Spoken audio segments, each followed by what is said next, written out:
돌아온 비하인드 뉴스 시간입니다. 정치부 이성대 기자가 나와 있습니다. 자, 이 기자 바로 볼까요? 네, 첫 번째 이슈 보겠습니다. 파랑색 주의보. 민주당이 이번 주말에도 윤석열 정부를 비판하는 네 번째 장애 집회를 열기로 했습니다. 그런데 지도부에서는 당 색깔이죠. 파랑색 계열의 의상을 웬만하면 입지 말아라, 이런 자제령을 내렸습니다. 자, 각 시도당에 민주당이 보낸 공문을 좀 보시면요. 자, 이번 집회는 지역위원회 깃발과 파란색 계열 의상을 착용하지 말아달라. 깃발 안 돼, 파랑 의상 안 돼. 이렇게 공지를 했습니다. 이전 집회와는 좀 달라진 거 아닙니까? 왜 그런 거죠? 일단 민주당 주도로 집회가 이루어진다는 오해를 피해서 일반인들이 더 많이 참여를 하게 만들겠다는 그런 의도가 있다는 설명을 하고 있습니다. 이미 야 5당은 지난 19일 날 이런 내용을 협의를 했다, 이렇게 얘기를 하고 있는데요. 이야기를 한번 들어보시죠. 당 내에서 그게 혹시라도 당적을 갖고 계시지 않은 많은 국민들께서 참여하는데 어떤 꺼려지는 요소일 수도 있으니까 거기에 대한 고려는 여러 회의체에서 나오긴 해요. 자, 따라서 이번 집회에서는 이재명 대표나 박찬대 원내대표 등 지도부가 참석을 하지만 발언은 안 하는 걸로 결정을 했습니다. 네, 더 많은 국민들이 좀 참여하도록 독려하기 위한 그런 차원인 건가요?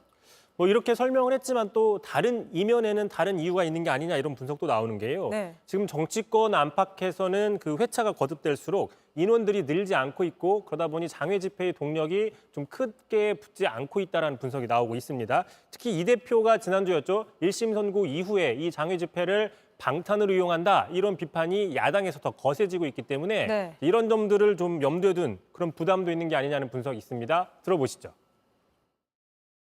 민주당의 기대와 달리 아무리 총동원령을 내리고 여러 단체들을 모아도 인원이 안 모이는 이유가 바로 국민들의 높은 수준 때문이다. 네, 바로 다음 이슈 바로 볼까요? 자, 두 번째 이슈 보겠습니다.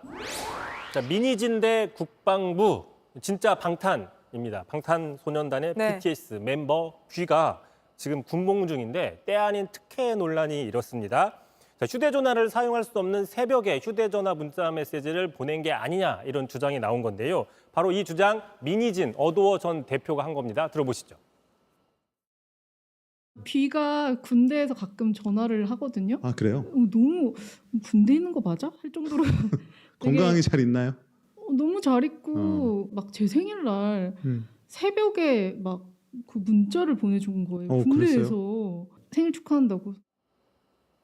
군대에서 새벽에 문자를 보냈다면 그거는 특혜 아닙니까?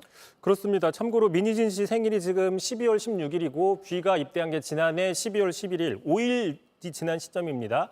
자, 군대가 아무리 좋아졌다고 할지라도 갓 입대한 5일밖에 안 된 훈련병이 새벽에 문자를 할 수 있느냐, 이런 의혹들이 나온 것이죠. 자, 그러다 보니까 이런 내용들이 민원에 들어갔고 네. 국방부가 확인을 해줬습니다. 확인 결과 육군훈련소에서는 주말이나 공휴일 등에 1시간 정도의 그 휴대전화를 사용할 수 있는 시간을 준다고 합니다. 그러면서 또 이렇게 얘기를 했습니다. 자, 김태형 상병이죠. 자, 김태형 상병은 지침에 따라서 휴대전화를 불출받아서 새벽이 아니라 오후 사용 시간을 이용해서 사용한 것으로 확인이 된다라고 얘기를 했습니다. 자, 김태형 상병에게만 특별히 휴대전화 사용을 허락한 적은 없다, 사실을 확인했다는 것인데 결국 두 가지 가능성이 있는 겁니다. 자, 민희진 전 대표가 뭔가 착각을 했거나 네. 뷔가 어떤 그 예약 문자를 했거나, 이 두 가지 경우가 있는 것이죠. 알겠습니다. 오늘 여기까지 듣죠. 이성대 기자였습니다. JTBC 뉴스를 시청해 주셔서 고맙습니다. 저희는 저녁 6시 50분 뉴스룸에서 뵙겠습니다.